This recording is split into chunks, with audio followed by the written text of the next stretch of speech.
kecuali Allah Subhanahu wa taala akan hantarkan para malaikat untuk menurunkan ketenangan, untuk menurunkan sakinah dan juga rahmatnya.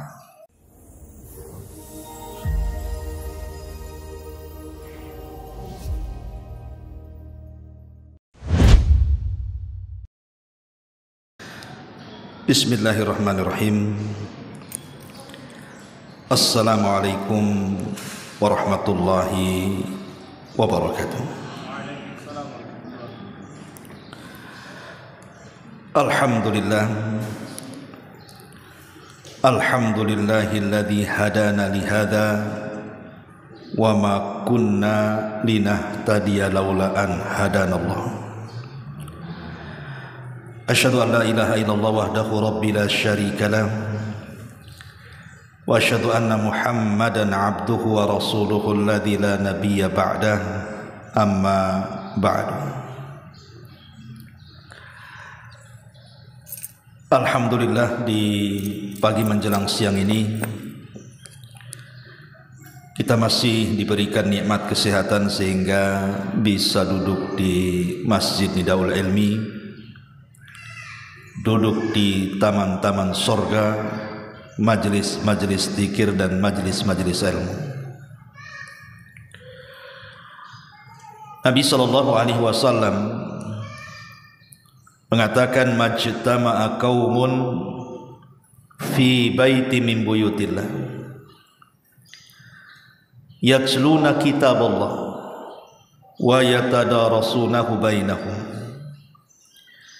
illa nazalat alaihimus sakinah wa ghasyiyatuhumur rahmah wa haffathumul malaikah wa dzakarallahu fi man indah. Tidaklah sebuah kaum, kata Rasul, berkumpul di salah satu rumah daripada rumah-rumah Allah Subhanahu wa taala, dibacakan padanya ayat-ayat Al-Quran dan hadis-hadis Nabi dan dipelajarinya, kecuali Allah Subhanahu wa taala akan hantarkan para malaikat untuk menurunkan ketenangan, untuk menurunkan sakinah dan juga rahmatnya. Dan kita yang hadir di majelis ta'lim akan dipuja dan dipuji Allah Subhanahu wa taala di hadapan para malaikat yang ada di langit sana. Subhanallah. Hadis ini, Bu, hadis yang luar biasa agungnya bagi kita. Karena orang yang hadir di majelis taklim itu, para malaikat dari mana-mana itu akan datang. Dan mereka akan mengepak-ngepakkan sayapnya di atas kepala kita, seraya mendatangkan ketenangan, kemudian juga mendatangkan rahmat dan juga barakahnya. Di dalam hadis ini Nabi sallallahu alaihi wasallam tidak mengatakan malaikat mengitari orang-orang kaya, para pejabat, orang-orang yang memiliki pangkat ataupun kedudukan, tidak. Tapi para malaikat akan berkumpul di orang-orang yang sedang duduk di majelis ilmu. Itulah keutamaannya. Tidak apa-apa kita tidak kaya, tidak punya pangkat ataupun jabatan, tetapi kita dikelilingi para malaikat yang mendoakan kita dan memintakan ampun akan dosa-dosa kita. Cukup sampai di sini? Tidak. Nama kita disebut lagi di langit. Nama ibu-ibu yang hadir di sini ini satu-satu oleh Allah disebut di hadapan para malaikat di langit sana. Hari ini Umi si fulan ada di situ. Hari ini Umi si fulan ada di situ. Itu didengarkan para malaikat dan malaikat memuji-muji ibu. Lihat, yang disebut bukan orang kaya. Yang disebut bukan orang yang berpangkat ataupun jabatan, bos-bos, enggak. Orang yang hadir di majelis ta'lim yang disebut-sebut, kita menjadi selebritis langit. Makanya rugi kalau seandainya ada orang yang memiliki waktu kemudian ada kesehatan, tidak ada banyak pekerjaan yang menyibukkan, kemudian ada undangan ke majelis ilmu kok tak datang, rugi sekali. Kalau paham hadis ini sebenarnya, karena hanya semata-mata ibu datang dari rumah ke sini duduk saja, kemudian selesai mendengarkan pengajian ya kurang lebih 1 jam itu, kemudian ibu pulang, itu dosa ibu sudah diampuni itu. Kata Nabi SAW, kumu maghfuran lakum, pergilah kalian, dosa kalian sudah diampuni dan Allah sudah ganti keburukan kalian dengan kebaikan, kata Rasul. Luar biasa Bu ya, duduk di majelis taklim itu luar biasa. Ustaz, tapi saya datang habis itu tidur pula Ustaz. Pulang ditanya suami, Ustaz ngomong apa? Tak tahu, tidur saya nyandar di tiang tadi. Nggak apa-apa, tetap ibu dapat pahala melangkahkan kaki ke masjid. Tapi kalau tidak tidur dan dapat ilmu Bu, ibu dapat 2 pahala namanya. Pertama, pahala melangkah dari rumah ke majelis taklim, kedua pahala ilmu ibu dapat ilmu. Ma'asyiral muslimat yang dimuliakan Allah Azza wa Jalla, baik, kita akan bahas kesempatan pagi ini atau pagi menjelang siang ini satu hadis Nabi SAW. Hadis ini pendek, tapi syarat dengan makna,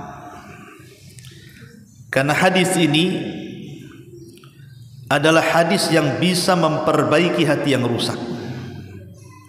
Jadi kalau hati kita rusak, banyak penyakit, maka simaklah hadis ini baik-baik. Ini hadis yang luar biasa, walaupun pendek tapi luar biasa untuk membenahi hati-hati yang rusak. Hadis ini dikeluarkan oleh Imam Muslim pada nomor urut hadis ke-678 atau 6708. Hadis ini dari sahabat Abi Hurairah radhiyallahu an. Nabi SAW bersabda, innallaha la yanzuru ila suwarikum wa amwalikum walakin yanzuru ila qulubikum wa a'malikum. Sesungguhnya Allah Subhanahu wa taala tidak pernah memandang rupa-rupa kalian, juga tidak pernah memandang harta-harta kalian. Tetapi yang Allah pandang dari kalian itu adalah hati-hati kalian dan amal perbuatan kalian. Hadis ini dikeluarkan Imam Muslim. Subhanallah, hadis ini pendek, tapi lihat kandungannya luar biasa. Ma'asyiral muslimat yang dimuliakan Allah Subhanahu wa taala, Nabi SAW di sini memberikan arahan kepada kita. Ingat bahwa Allah tidak pernah memandang rupa kita, rupa saya, rupa ibu atau siapapun. Ibu mau hitam, kelam lagi, ibu mau putih, ibu mau matang, sawo matang, terbalik ya. Ibu mau pesek, mau mancung, mau tinggi, mau rendah, mau cacat, mau sehat, Allah tidak pandang itu. Mau orang merdeka, mau budak, Allah tidak pandang. Allah tidak pernah memandang rupa. Mau suku mana saja, mau kulit seperti apa saja, Allah tidak akan pandang. Dan Allah juga tidak memandang harta. Mau kaya sekali, mau punya perusahaan di mana-mana, mau punya uang miliaran di mana-mana, mau jadi big boss atau apalah namanya, punya jabatan, pangkat, kedudukan, dimuliakan di mata manusia, Allah tak pandang itu semua. Allah tidak memandang. Lalu apa yang jadi pandangan Allah kepada kita? Allah, Rasul SAW katakan, walakin yanzuru ila qulubikum wa a'malikum. Yang Allah pandang itu hati kita. Kemudian setelah hati, amalan kita.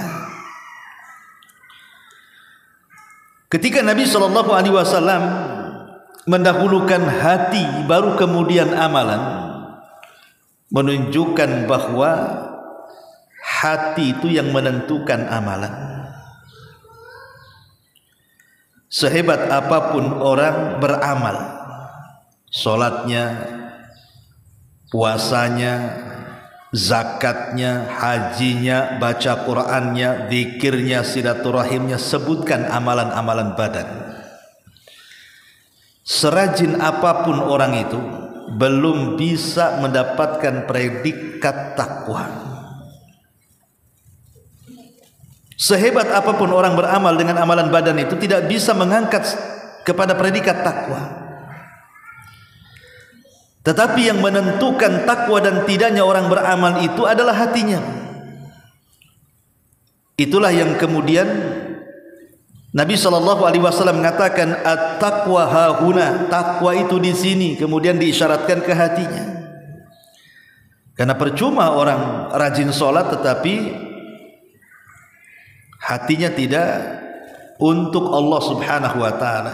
Sholatnya untuk manusia. Sholatnya untuk kepentingan dunia dan ibadah yang lainnya juga sama. Makanya di sini kenapa yang diperhatikan pertama sebelum amalan itu hati dulu, tata dulu keikhlasan kita, tata dulu ketakwaan kita kepada Allah Azza wa Jal, baru setelah itu kita beranjak kepada amalan, supaya amalnya itu selaras dengan hatinya. Hadis ini sebenarnya semakna dengan firman Allah Subhanahu wa taala dalam surah Al-Hujurat ayat 13, di mana Allah Subhanahu wa taala mengatakan, ya ayyuhan nas inna khalaqnakum min dzakarin wa untha wa ja'alnakum syu'uban wa qabaila lita'arafu inna akramakum indallahi atqakum. Wahai manusia, kami ciptakan kalian itu ada laki-laki, ada perempuan, dan kami jadikan kalian bersuku-suku, berkabilah-kabilah, supaya kalian saling mengenal. Kemudian di ujung ayat Allah mengatakan, sesungguhnya orang yang paling mulia di sisi Allah, siapa mereka? Orang kaya? Bukan. Para pejabat? Bukan. Para pemimpin? Bukan juga. Siapa orang yang paling mulia di sisi Allah? Allah katakan atqakum, orang yang paling bertakwa di antara kalian. Jadi tidak perlu kecil hati. Enggak masalah pamannya Allah tidak memberikan kekayaan yang banyak kepada kita, pangkat dan jabatan, tak ada masalah. Bagi seorang muslim tak ada masalah. Yang penting Allah Subhanahu wa taala menganggap kita ini hamba-hambanya yang bertakwa. Masyaallah muslimat yang dimuliakan Allah Subhanahu wa taala. Dari hadis ini kita tahu bahwa Allah tidak pernah memandang fisik. Allah tidak pernah memandang harta. Tapi yang Allah Subhanahu wa taala pandang adalah hati seseorang. Maka jangan pernah memuliakan orang karena dunia. Jangan pula menghinakan manusia karena tidak ada dunia. Ini penting. Ibu jangan memuliakan orang itu karena dunianya. Oh, karena dia kaya kita hormati, karena dia pejabat kita hormati lebih lagi. Ketika kemudian orang itu tidak punya kekayaan, langsung kita hinakan dia. Karena dia di bawah kita, rendah orangnya. Tidak boleh. Tidak boleh sombong dan tidak boleh merendahkan. Di mata Allah semua sama.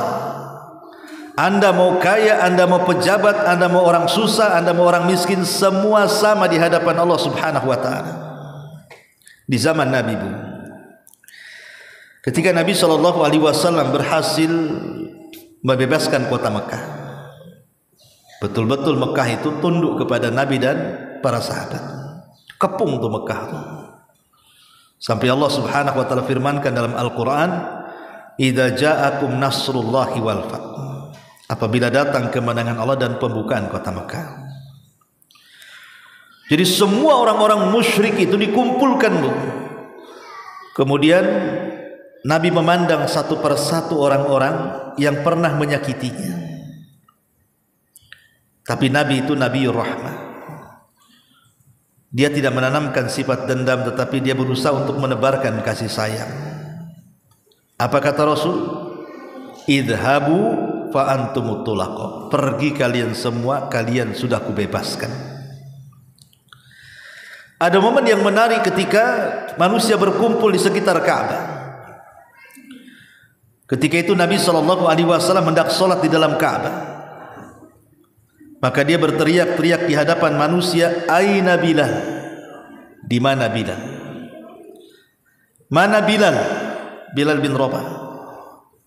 Bayangkan dari sekian banyak para sahabat yang dipanggil pula Bilal. Datanglah Bilal dari kejauhan dan mengatakan, "Labbaika ya Rasulullah." Aku datang memenuhi panggilan wahai Rasul. Kata Nabi SAW, "Ya Bilal, naiklah kau ke atas Ka'bah." Ka'bah ini tinggi, Bilal ini pendek. Cemana naik ke atas Ka'bah? Kemudian Nabi SAW menyuruh Abu Bakar dan Umar untuk menjadi tangganya. Bayangkan badan Abu Bakar dan badan Umar menjadi tangga pijakan Bilal supaya bisa naik di atas Ka'bah.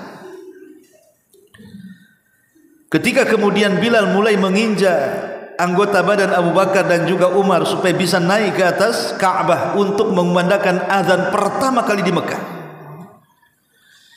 Tentu manusia menyaksikan di sini bagaimana seorang hamba sahaya Bilal yang tidak punya harta, kedudukan, pangkat, jabatan, kepemimpinan, dan dia seorang budak Habasyah, orangnya juga hitam, kelam.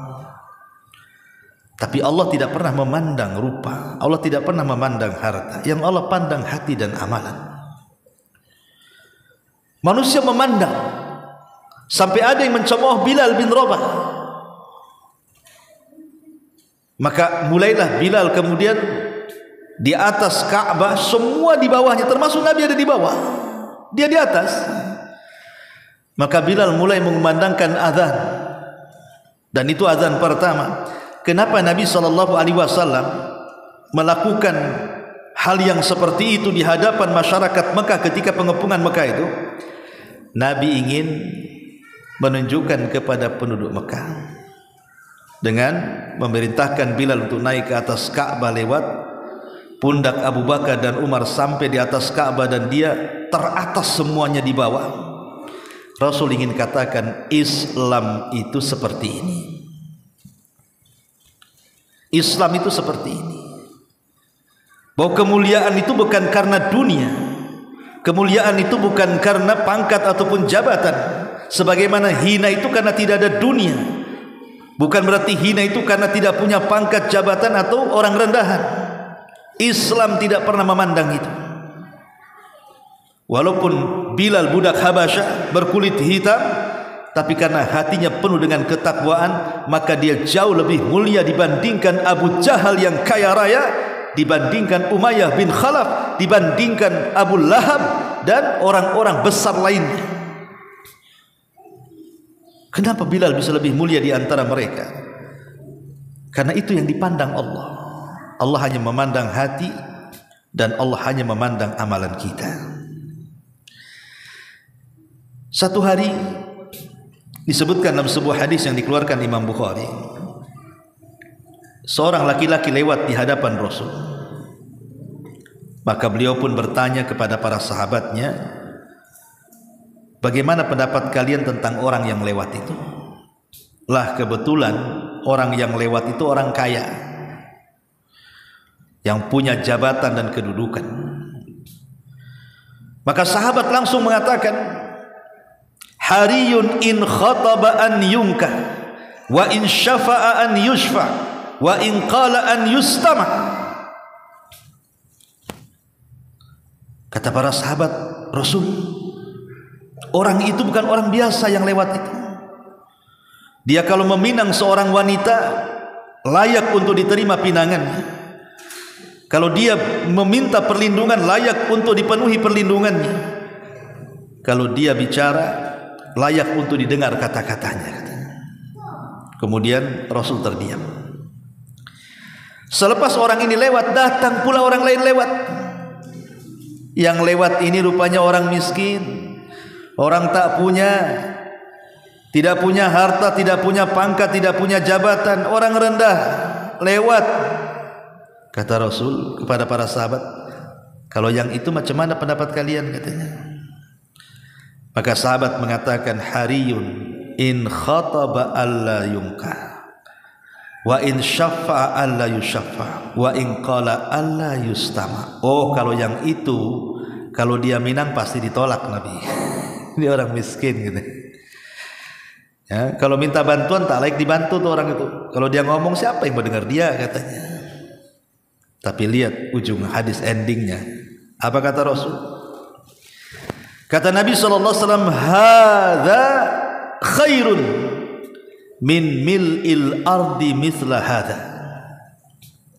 Kemudian Rasul mengatakan di hadapan para sahabat, adapun orang yang kedua, yang miskin itu, yang kalian katakan kalau meminang tidak layak diterima pinangannya, yang kalau minta bantuan tidak layak dibantu, kalau ngomong tidak layak didengar, kata Rasul, sungguh orang ini lebih baik daripada seluruh kekayaan dunia yang seperti ini. Lihat, kenapa Nabi SAW, bukan berarti Rasul hendak membela orang miskin, tidak. Tapi Nabi SAW melihat orang yang kedua ini, walaupun dia miskin tapi hatinya bersih, amalannya baik. Kata Rasul, orang ini jauh lebih baik dibandingkan orang kaya. Bahkan kekayaan satu dunia tidak lebih baik daripada orang ini, kata Rasul. Lihat bagaimana Nabi SAW memberikan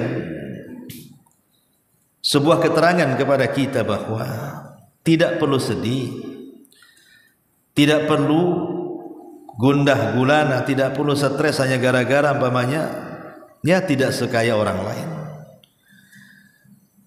Tapi jangan pula sudah miskin rusak pula hatinya. Nah, itu namanya jatuh ketimpa-timpa, bukan ketipa-tamga, itu ketimpa-timpa. Karena orang miskin sombong itu lebih besar dosanya dibandingkan orang kaya sombong. Ibu dah miskin sombong, miskin kok sombong, itu lebih besar dosanya daripada orang kaya sombong. Kenapa orang kaya sombong lebih rendah dosanya dibandingkan orang miskin sombong? Karena orang kaya itu sombong wajar, ada yang disombongkan. Orang kaya sombong wajar, dia punya kekayaan, sombonglah dengan kekayaannya. Loh, orang miskin sombong, apa yang mau disombongkan? Mau moto di depan mobil orang, selfie, ini mobil saya katanya. Atau nengok ada rumah bagus, selfie di depan rumah orang. Mana ceritanya? Ya, walaupun Allah tidak memberikan kekayaan seperti orang-orang kaya itu, tidak apa-apa, yang penting ibu kaya hati. Ibu kaya hati, bersih hati, amalan juga baik, itu kita lebih baik di hadapan Allah dibandingkan mereka. Karena Allah tidak pernah melihat fisik dan kekayaan, Allah hanya melihat hati. Ma'asyiral muslimat yang dimuliakan Allah Subhanahu wa taala, tapi jangan pula dijadikan dalil hadis ini. Kan Nabi mengatakan Allah tidak memandang fisik, Allah tidak memandang harta, yang Allah pandang hati. Berarti kan yang penting hatinya baik, Ustaz. Akhirnya dijadikan dalil orang-orang yang dinasehati untuk melakukan syariat tidak mau melaksanakan, kemudian berdalil dengan apa? Yang penting kan hatinya, Ustaz. Kan Rasul yang mengatakan Allah yang memandang hatinya. Kenapa ukti tak pakai jilbab? Kan bagus pakai jilbab tutup aurat, Ustaz, yang penting hatinya.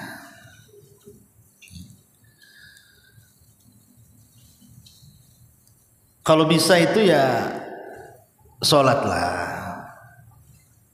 Kan yang penting hatinya Ustaz. Banyak orang sholat itu jelek hatinya katanya. Lah itu pula dia. Latihanlah puasa. Yang penting hatinya itu puasa Senin Kamis tuh. Itu kalau ghibah itu 3 jam tuh.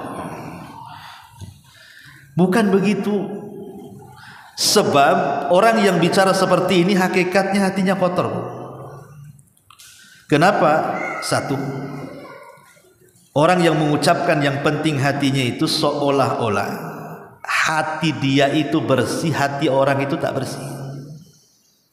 Ya kan Bu, kalau dia ngomong begitu, seolah-olah dia mengatakan hati saya bersih, hati orang itu tak bersih, jatuhnya suudzon. Karena kalau kita katakan itu tengok tuh ahwat-ahwat tuh kan bagus, udah pakai pakaian syar'i. Cobalah kamu juga sama. Belum tentu hati dia baik katanya.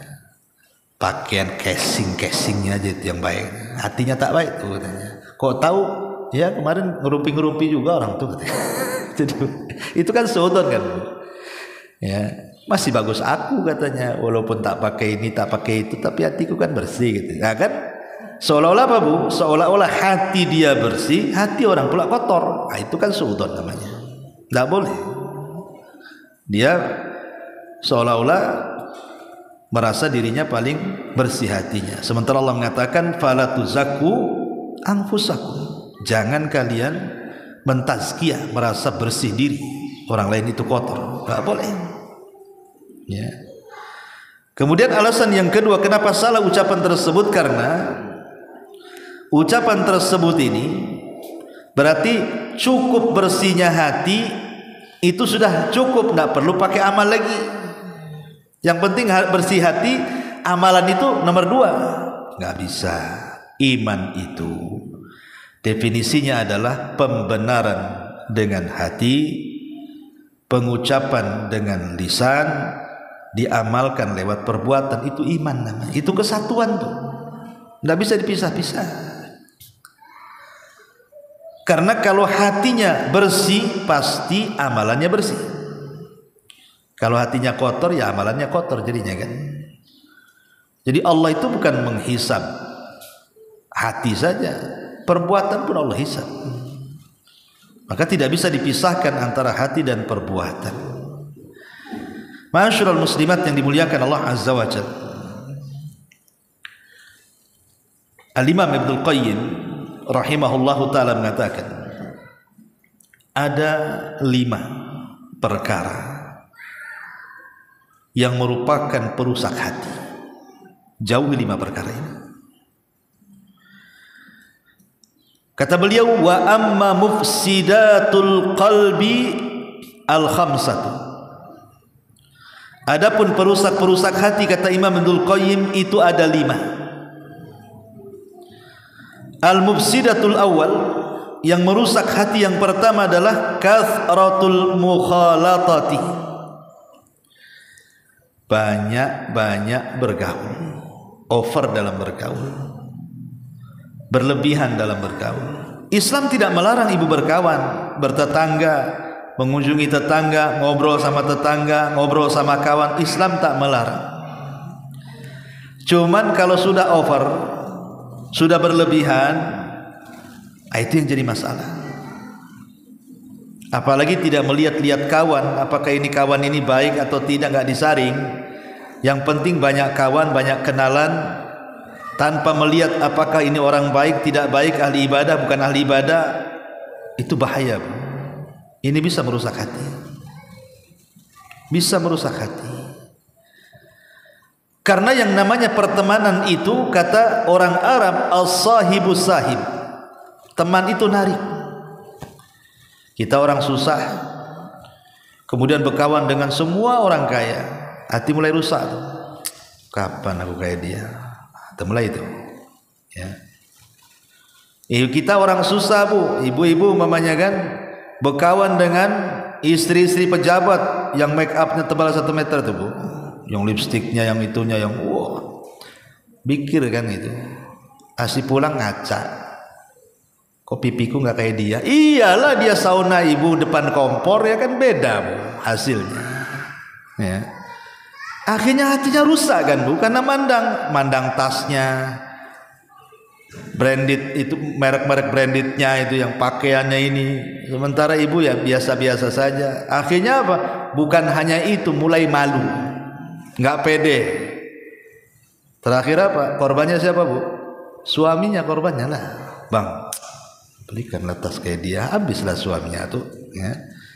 Jadi kasratul mukhalatah ini dibatasi kalau bisa.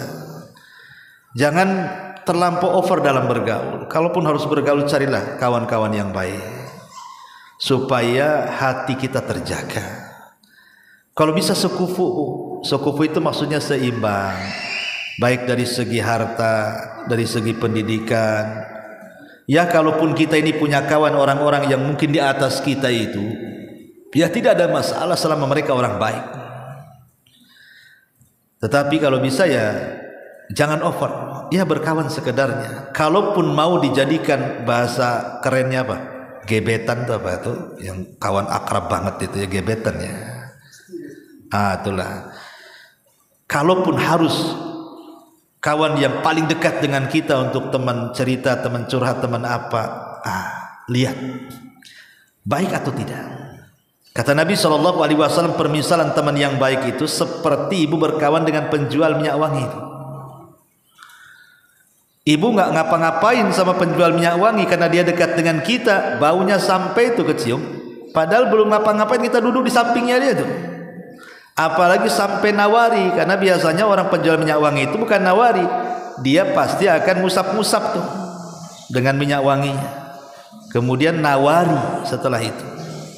Kan asik tuh.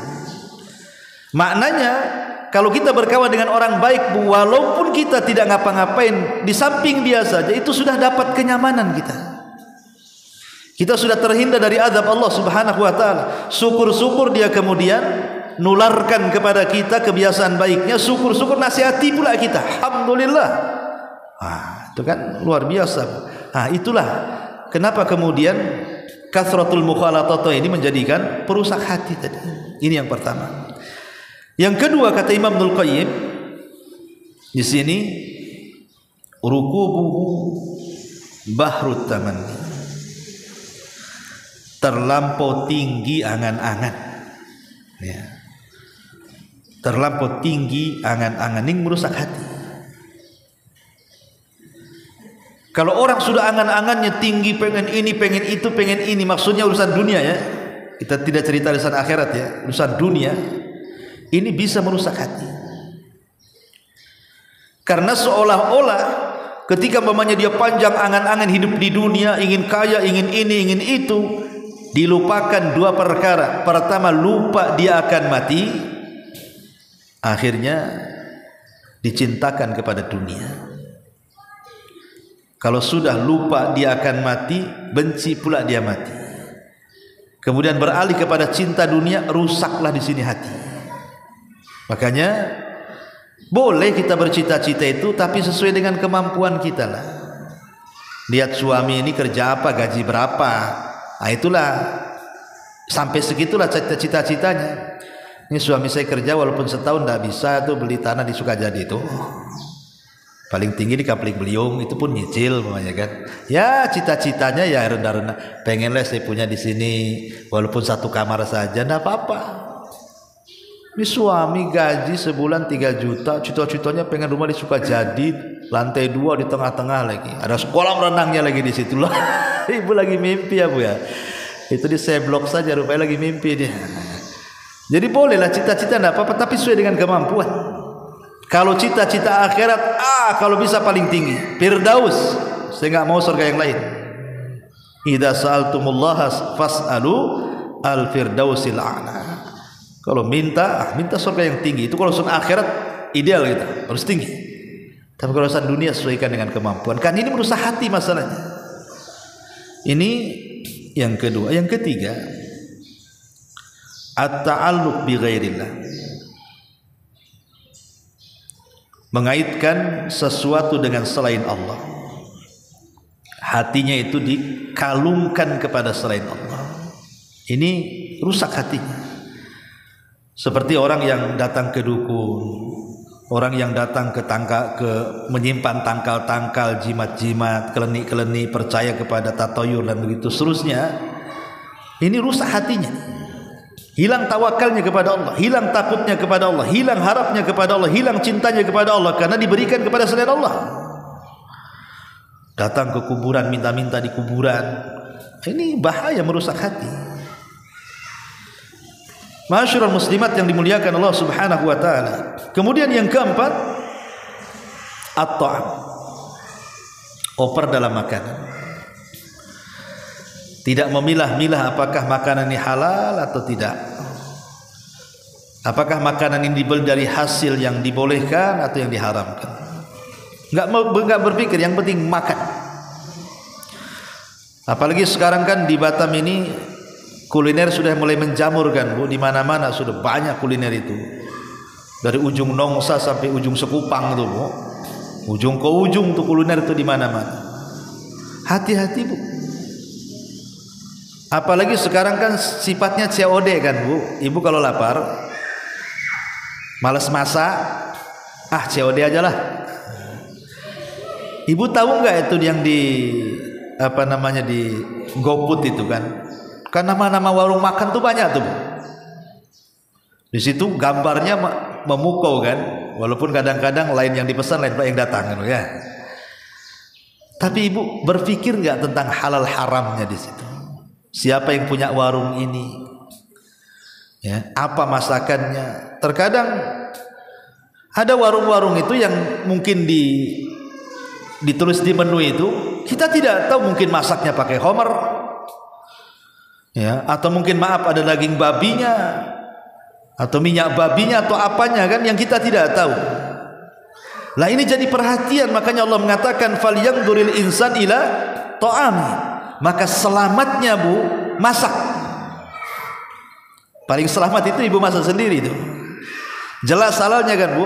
Ibu makan halal, suami makan halal, anak makan halal, jelas halalnya. Tapi kalau COD ini kalau kita tak paham-paham, ada entah di mana-mana kan, entah warung siapa, apalagi namanya ibu nggak apa, ini nama apa, ini perlu nih, kayaknya aneh namanya, perlu coba nih. Kita nggak tahu istilah-istilah pula kadang-kadang, entah bahasa Mandarin pula di situ kan, entah bahasa Korea, entah bahasa India, entah bahasa apa, apalagi makanan-makanan yang aneh-aneh itu nggak tahu. Maka sebaiknya hati-hati supaya jangan terjerumus kepada makanan syubhat yang mengantarkan ke yang haram. Pastikan halalnya dulu. Ya, pastikan kehalalannya itu. Biasanya kan di situ kalau saya kadang lihat di GoFood itu kan, ini halal. Kalau sudah ada tulisan halal, alhamdulillah.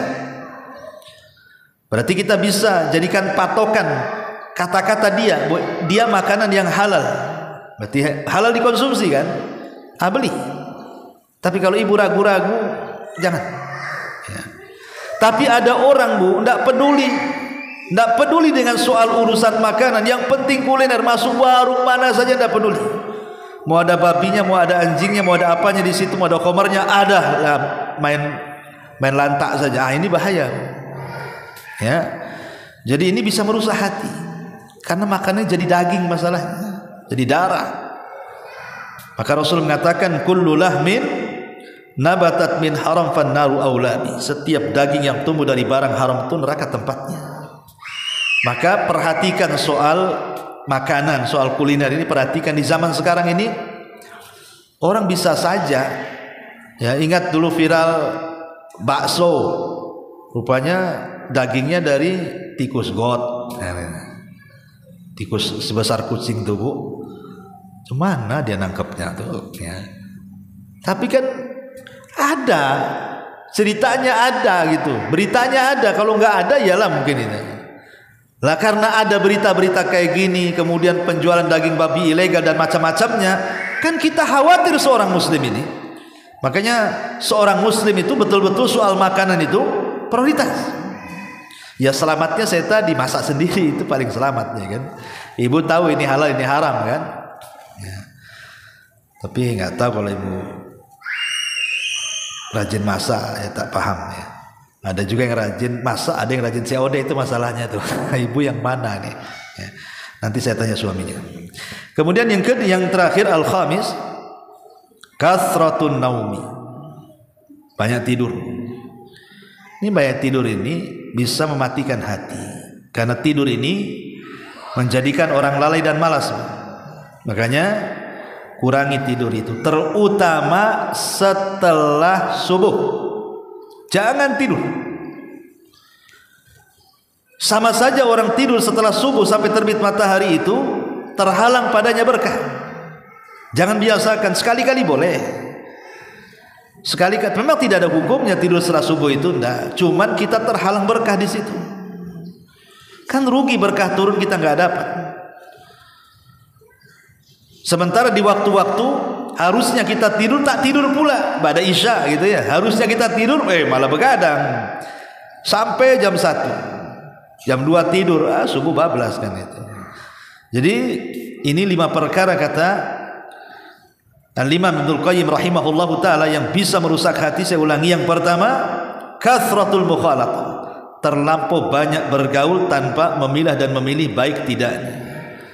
Yang kedua, terlampau tinggi angan-angan tanpa tahu apakah dia mampu mencapainya atau tidak. Catatan angan-angan dunia. Yang ketiga, hati selalu bergantung kepada selain Allah subhanahu wa ta'ala, tidak tawakal kepada Allah. Ini juga merusak hati. Yang keempat, banyak makan, over dalam makanan, dan tidak kemudian berusaha untuk memilah-milah apakah ini haram atau halal, atau cara mendapatkannya halal atau haram, main lantak saja. Kemudian banyak tidur. Inilah 5 perkara kata Al-Imam Ibnul Qayyim rahimahullahu ta'ala yang bisa merusak hati. Lalu bagaimana obatnya? Maka Imam Ibnul Qayyim juga menyebutkan obatnya. Beliau mengatakan dalam kitabnya Ighatsatul Lahfan, banyak perkara-perkara yang bisa mengobati hati, tetapi yang paling penting adalah 4 perkara. Yang paling penting itu 4 perkara. Pertama, obati hati bil Qur'anil Karim, dengan membaca dan mempelajari Quran.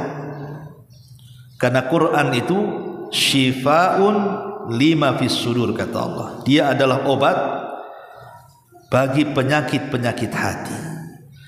Entah kesyirikan, entah keraguan-raguan, entah kekufuran, entah syubhat, entah syahwat. Sebutkan apa penyakit hati itu bisa diobati dengan Quran. Baca Quran, pelajari Al-Quran, karena Quran itulah sebagai obat. Yang kedua, kata beliau, ats-tsani ma yahfaz alaihi quwwatuh, yang bisa menjaga kekuatan badannya dan juga kekuatan hatinya, dan itu dengan cara al-iman wal amalus salih wa amila awrad at-ta'at, memupuk keimanan. Terus keimanan dipupuk, diperbaharui dengan cara apa? Tingkatkan amal saleh, tingkatkan ketaatan-ketaatan. Dari yang wajib mulai meningkat yang sunnah. Dari sholat wajib kita sudah berusaha tepat waktu, mulai ditingkatkan ke yang sunnah.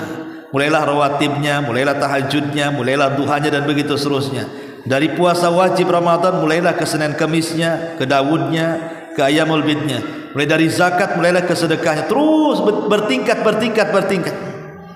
Itu bisa membenahi hati. Kemudian yang ketiga, berusaha menjauhi maksiat, karena maksiat itu bisa mengotori hati. Sekecil apapun maksiat tetap akan mengotori hati dengan meletakkan titik hitam di hatinya. Dan yang terakhir, memperbanyak istighfar dan tobat.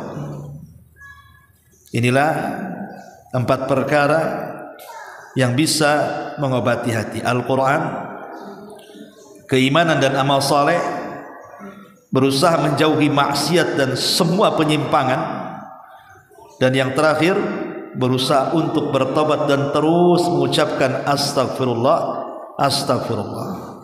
Maka dengan 4 perkara ini kata Imam Al-Qayyim rahimahullahu taala, inilah anfa'u ilajil qalbi, paling bermanfaatnya obat untuk menyembuhkan penyakit hati. Wallahu a'lam bishawab. Ya, sampai di sini mudah-mudahan ada manfaatnya. Kita tutup dengan doa kafaratul majlis. Subhanaka bihamdika asyhadu an la ilaha illa anta astaghfiruka wa atubu ilaik. Allahu taala alam. Assalamualaikum warahmatullahi wabarakatuh.